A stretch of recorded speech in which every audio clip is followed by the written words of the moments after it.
நண்பர்களே, உங்களில் யாரேனும் இந்த கொரோனா தடுப்பூசியை நீங்க ஏற்கனவே எடுத்துட்டீங்க அப்படின்னாலோ, இல்லை உயிரே போனாலும் அந்த ஊசியை எடுத்தே ஆக வேண்டும் அப்படிங்கிற கட்டாயத்தில் நீங்கள் இருக்கின்றீர்கள் என்றாலோ, இந்த காணொலியை இத்தோட நிறுத்திவிட்டு வேற வேலையை பார்க்க போங்க. ஏன்னா இது உங்களுக்கான காணொலி கிடையாது. அதே சமயம் இந்த காணொலியில் உங்களில் யாரேனையும் கொரோனா தடுப்பூசியை நீங்கள் அனைவரும் எடுத்துக்கொள்ளுங்கள் என்றோ, இல்லை எடுத்துக்கொள்ளாதீர்கள் நிராகரித்து விடுங்கள் என்றோ நான் கூறப்போவதில்லை.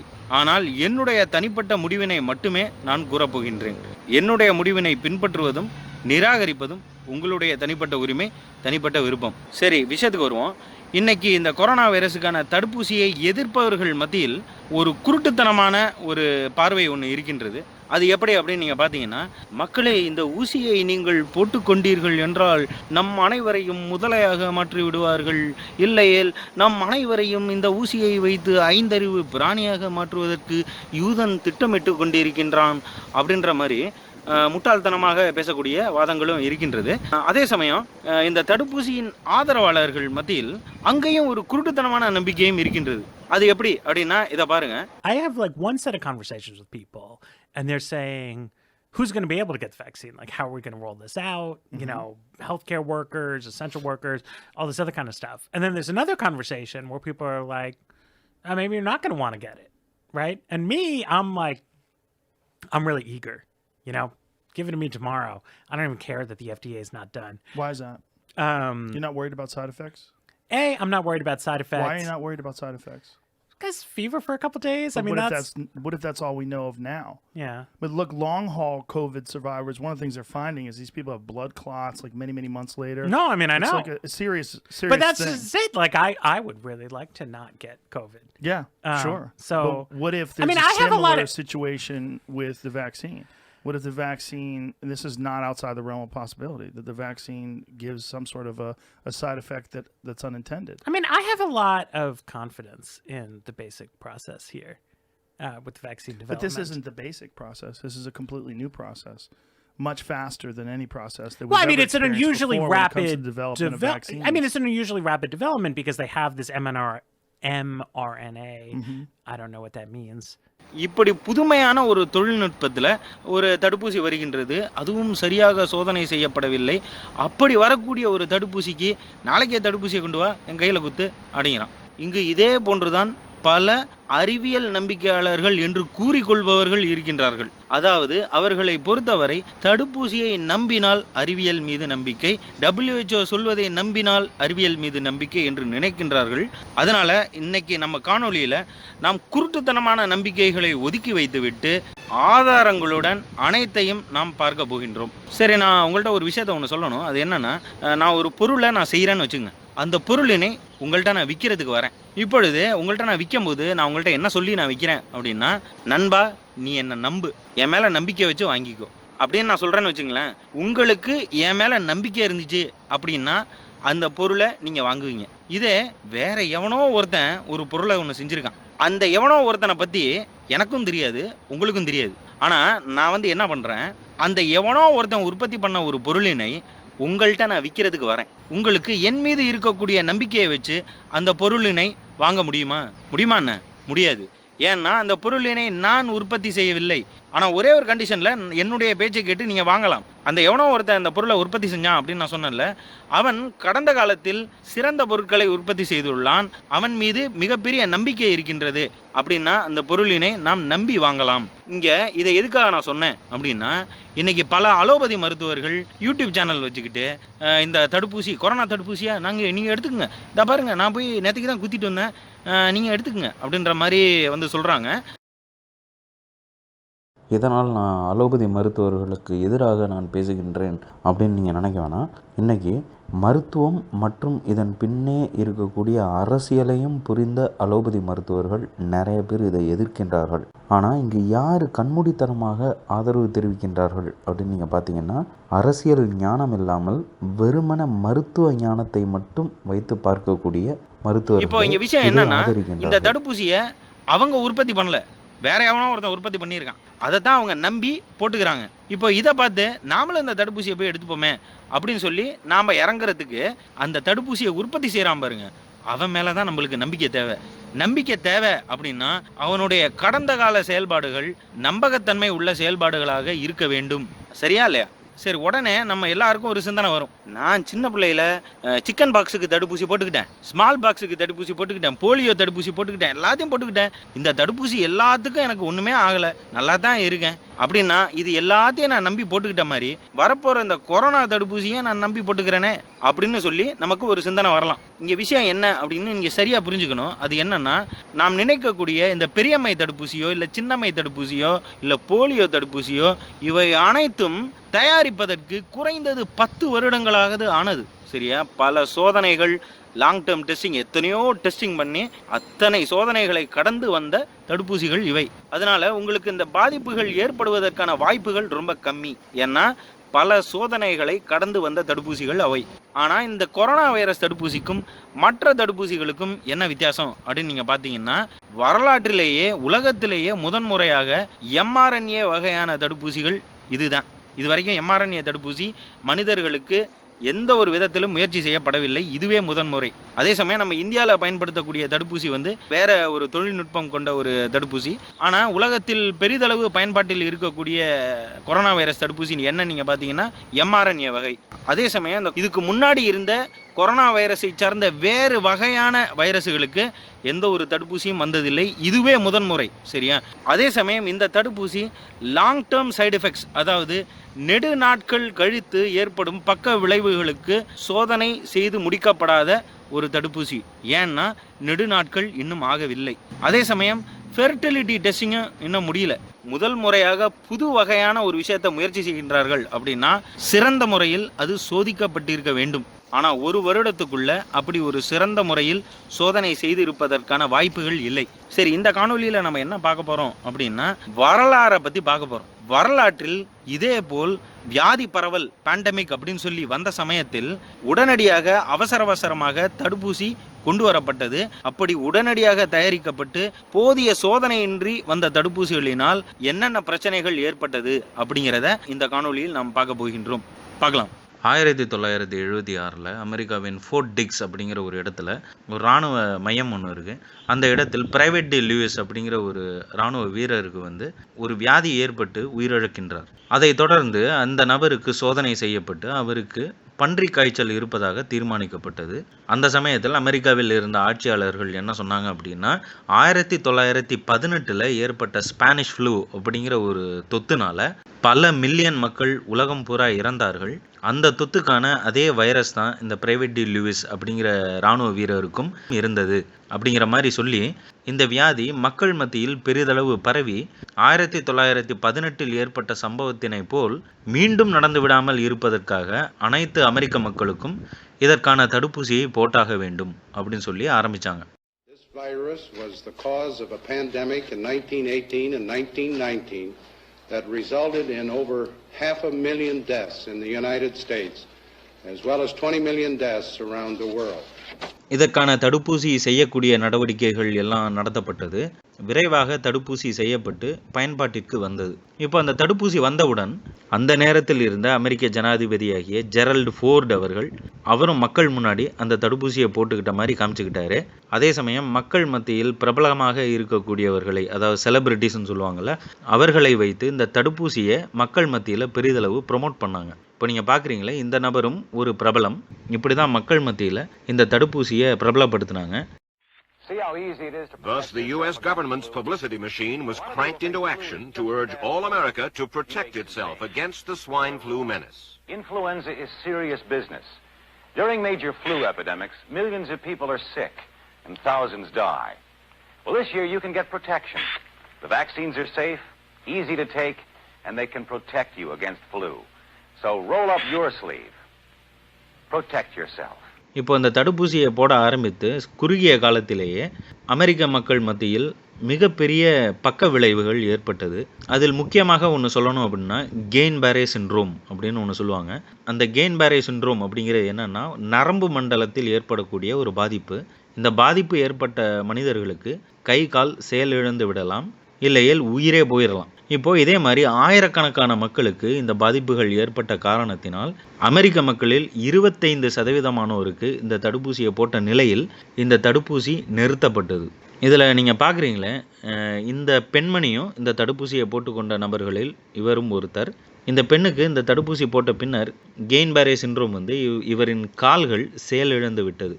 இப்போ இவ்வளோ பெரிய பிரச்சனை ஆனதினால் அந்த சமயத்தில் centre for disease control, CDC அப்படின்னு சொல்லுவாங்க, இந்த சிடிசி அப்படிங்கிற அமைப்பு தான் அமெரிக்காவில் இந்த நோய்க்கான தடுப்பூசி இது எல்லாத்தையும் வந்து அங்கீகரித்தது.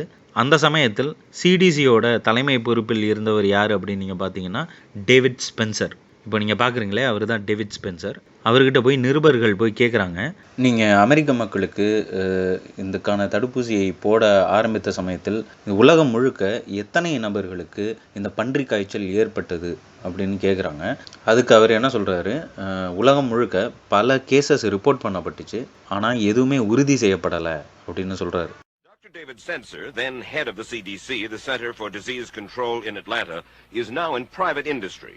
He devised the swine flu program, and he pushed it. You began to give flu shots to the American people in October of 76. October 1st. By that time, how many cases of swine flu around the world had been reported? There had been several reported, but none confirmed. There had been cases in Australia that were reported by the press, by the news media. There were cases in... None confirmed. Did you ever uncover any other outbreaks of swine flu anywhere in the world? No.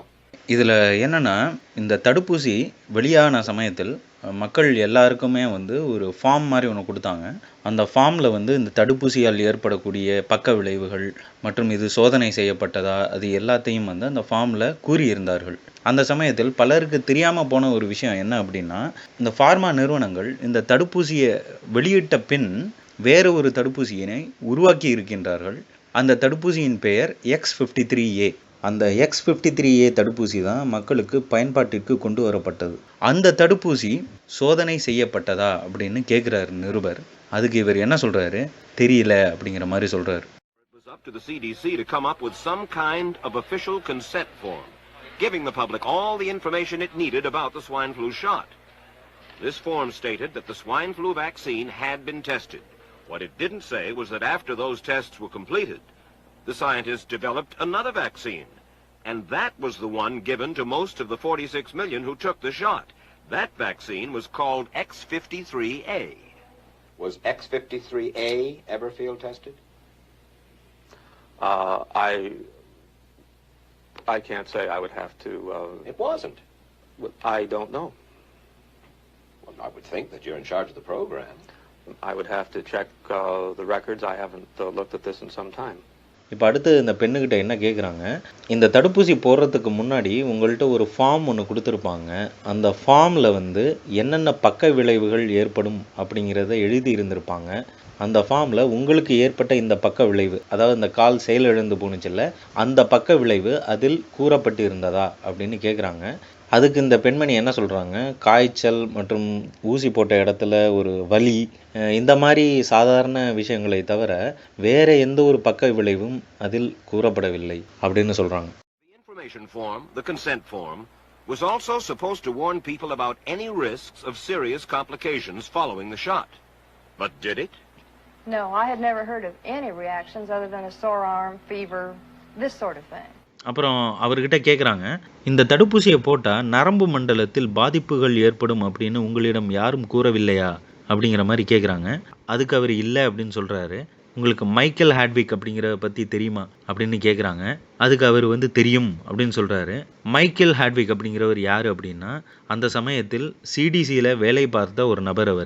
அவர் தான் இந்த தடுப்பூசியால் ஏற்படக்கூடிய பக்க விளைவுகள் தொடர்பாக ஆலோசனை குழுவில் இருந்த ஒரு நபர்.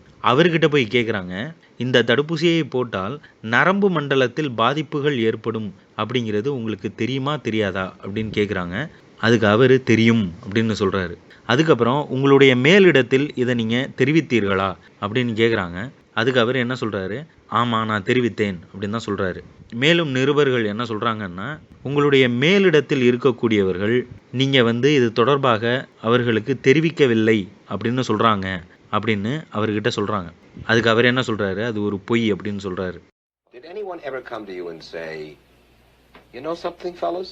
There's the possibility of neurological damage if you get into a mass immunization program? No. No one ever did? No. Do you know Michael Hatwick? Yes. Mm-hmm. Dr. Michael Hatwick directed the surveillance team for the swine flu program at the CDC. His job was to find out what possible complications could arise from taking the shot and to report his findings to those in charge. Did you know ahead of time, Dr. Hatwick, that there had been case reports of neurological disorders, neurological illness, apparently associated with the injection of influenza vaccine? Absolutely. You did? Yes. How'd you know that? By review of the literature. So you told your superiors, the men in charge of the swine flu immunization program, about the possibility of neurological disorders? Absolutely. What would you say if I told you that your superiors say that you never told them about the possibility of neurological complications? That's nonsense. I can't believe that they would say that they did not know that there were neurological illnesses associated with influenza vaccination. That simply is not true. We did know that.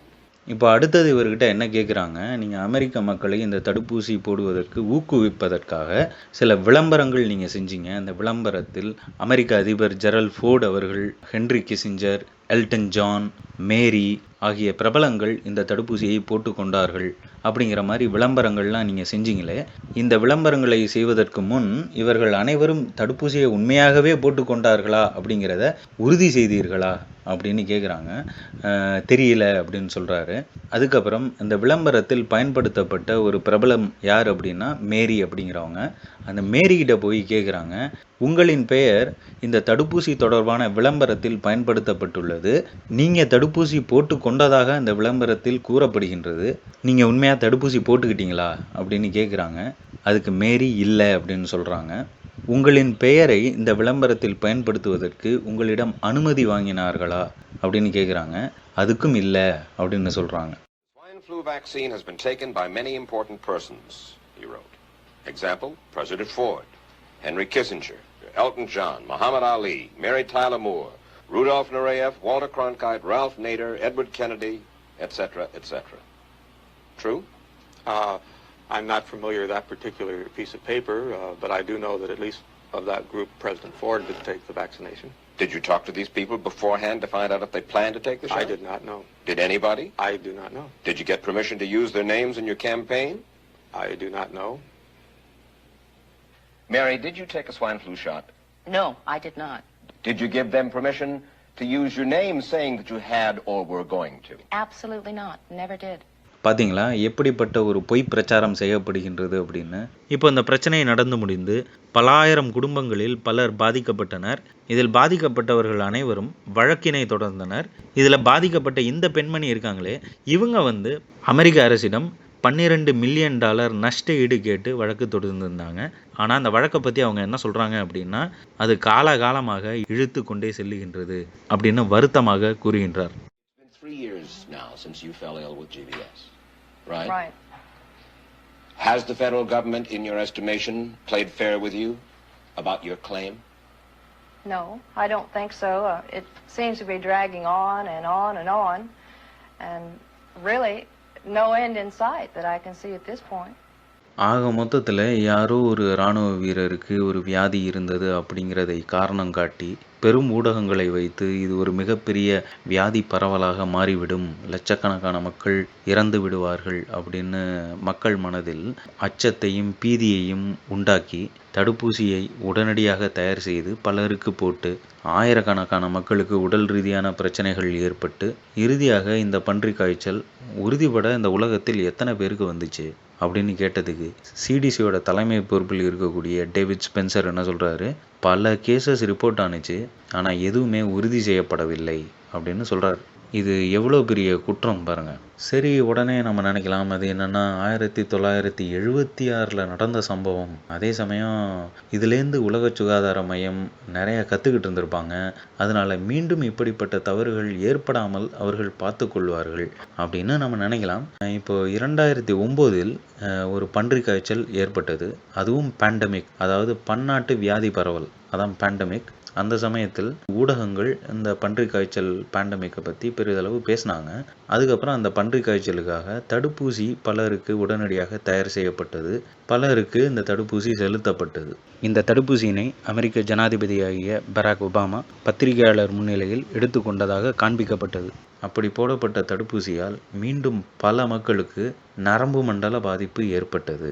அது தொடர்பான case இன்னும் ஐரோப்பிய நாடுகளில் இன்னைய வரைக்கும் நடந்துக்கிட்டு இருக்கு. உடனே நீங்கள் நினைக்கலாம், இந்த பன்றிக் காய்ச்சல் ஒருவேளை தடுப்பூசி போடலை அப்படின்னா பெரிதளவு பரவி பலர் இறந்திருக்கலாம். ஆனால் தடுப்பூசியால் இறந்தவர்களின் எண்ணிக்கை அந்த வியாதியால் இறந்திருக்கக்கூடியவர்களின் எண்ணிக்கையை விட வெகு கம்மியாக இருந்திருக்கும் அப்படிங்கிற மாதிரி நீங்கள் சொல்லலாம். ஆனால் அந்த 2009 நடந்த பன்றிக் காய்ச்சல் முடிந்து ஒரு வருடம் கழித்து உலக சுகாதார மையம் இந்த பன்றிக் காய்ச்சலினை மிகைப்படுத்தி காண்பித்து விட்டார்கள் அப்படிங்கிற செய்திகள் பெரிதளவு வர ஆரம்பித்தது. இதை பாருங்க. Moving on, there's growing global anger against the World Health Organization for reportedly making H1N1 pandemic bigger than it really was. A key accusation is that it was pushed to do so by big pharmaceutical companies who wanted to make big money by fueling fear. Here in India too, public health experts say this isn't the first time WHO has pushed for programs even though they're not needed in the country. French pharmaceutical expert Dr. Marc Girard believes that the H1N1 pandemic flu was far from being the worst pandemic in recent history. Many like him had warned last summer that the novel flu was not as virulent as the WHO was claiming, and that the swine flu vaccine was developed in a hurry and has serious side effects. Like other countries, India too had begun to stockpile drugs. So far, the Health Ministry has spent 120 crores to procure 4 crore Tamiflu tablets. They have also placed an order of 1.5 million doses of H1N1 vaccine with a foreign company to be used for the health workers by the end of this month. At the same time, 4 Indian companies are working to produce a vaccine by April, all on the recommendations by the WHO. But was there a real need? The infection has been very mild. Therefore, there are two issues. One is the severity and the number of people involved. Number of people involved are large, but the disease is still not very severe. Not only are experts pointing fingers at pharmaceutical giants who've been pushing vaccinations and overselling their benefits while understating their toxicity, they're also attacking the WHO with the serious accusation of having misled the world with their recommendations. மேலும் இந்த செய்தியையும் பாருங்க. Welcome to Washington Unplugged. I'm Cheryl Atkinson. If you've been diagnosed with probable or presumed 2009 H1N1 or swine flu in recent months, you may be surprised to know this. The odds are you didn't have H1N1 flu. In fact, you probably didn't have flu at all. That's according to state-by-state test results obtained in our 3-month-long CBS News investigation. In short, only a small fraction of cases that doctors flagged as most likely to be swine flu actually tested positive for swine flu at state labs. The vast majority of the cases were negative. In California, they took 13,000 specimens, and of those, 296 were swine flu, 12% were other flu, 86% were negative for flu altogether. இதுக்கு அர்த்தம் என்ன அப்படின்னா, கலிஃபோர்னியாவில் ஏற்கனவே பன்றிக் காய்ச்சல் இருக்கின்றது அப்படின்னு தீர்மானிக்கப்பட்ட நபர்களோட 13,704 ஸ்பெசிமன் சாம்பிள் எடுத்திருக்காங்க. அந்த சாம்பிள் எல்லாத்தையும் திரும்பவும் சோதனை பண்ணி பார்த்ததில் வெறுமனே 2% பேருக்கு மட்டும்தான் ஸ்வைன் ஃப்ளூ இருந்ததாக கண்டுபிடிக்கப்பட்டிருக்கு. மற்ற 98% பேருக்கு ஸ்வைன் ஃப்ளூவே இல்லை. அப்படின்னா இந்த பிரச்சனை பூதாகரமாக ஊதி காண்பிக்கப்பட்டுள்ளது. In Florida, they had 8,000 specimens, more than that actually. 17% proved to be, upon further testing, H1N1. 83% were negative. In Alaska, 1% was swine flu. And in Georgia, 2.4% was swine flu. The rest were negative for swine flu. இதுதான் இந்த உலக சுகாதார மையம் மற்றும் CDC ஆகிய உலகளாவிய இயக்கங்களின் நம்பகத்தன்மை மற்றும் வரலாறு. இதனாலேயே இவர்கள் கூறும் எந்த ஒரு தகவலாக இருக்கட்டும் அதனை கண்ணை மூடிக்கொண்டு இதுதான் வேத வாக்கு என்று நம்புவதை நாம் நிறுத்த வேண்டும். ஏன் உலக சுகாதார மையம் கூறும் அனைத்தும் வேத வாக்காக இருப்பதற்கு அவர்கள் என்ன அரிச்சந்திர பரம்பரையை சார்ந்தவர்களா என்ன? இத்துடன் இந்த முதல் பாகத்தினை நான் நிறைவு செய்கின்றேன். மேலும் இதற்கு 2ஆம் பாகத்தினை வெளியிடலாம் என்றுள்ளேன். அதில் எப்படி 1976 மற்றும் 2009 வியாதி பரவல் ஊடகங்களாலும் அரசியல்வாதிகளாலும் மிகைப்படுத்தி காண்பிக்கப்பட்டதோ அதேபோல் இந்த கொரோனா வியாதியும் எப்படி மிகைப்படுத்தி காண்பிக்கப்பட்டது அப்படிங்கிறத ஆதாரபூர்வமாக நாம் பார்க்க போகின்றோம். மேலும் இந்த கொரோனாக்கான சோதனை கருவிக்கு பின்னால் இருக்கக்கூடிய RT-PCR, அதாவது reverse transcription polymerase chain reaction அப்படிங்கிறதுக்கு பின்னாடி இருக்கக்கூடிய அறிவியலையும் மற்றும் இந்த தடுப்பூசி பின்னால் இருக்கக்கூடிய அறிவியலையும் சேர்த்து பார்க்க போகின்றோம். மற்றும் ADE அப்படிங்கிற ஒரு பாதிப்பு ஒன்று இருக்கின்றது. அது என்னன்னா ஆன்டிபாடி டிபெண்ட் என்ஹான்ஸ்மெண்ட் அப்படின்னு சொல்லுவாங்க. அந்த பக்க விளைவினை பற்றியும் நாம் பார்க்க போகின்றோம். மேலும் பல தகவல்களினை நான் உங்களுக்கு கூறுகின்றேன். கொஞ்சம் டெக்னிக்கலாக இருக்கும், முடிஞ்ச அளவு உங்களுக்கு புரிகிற மாதிரி நான் விளக்க பார்க்கின்றேன். இதை தவிர நிறைய பேர் நான் ஃபார்ம் பில் தொடர்பாக பேச கூறியிருந்தீர்கள். எனக்கு உண்மையாகவே நேரம் இல்லாத காரணத்தினால் நிறைய காணொலியினால் செய்ய முடியலை. இந்த 2 பாகங்களை முடித்த பின்னர் நான் ஃபார்ம் பில் தொடர்பான காணொலியை நான் செய்ய முயற்சிக்கின்றேன். கால தாமதத்திற்கு மன்னிக்கவும். நன்றி, வணக்கம்.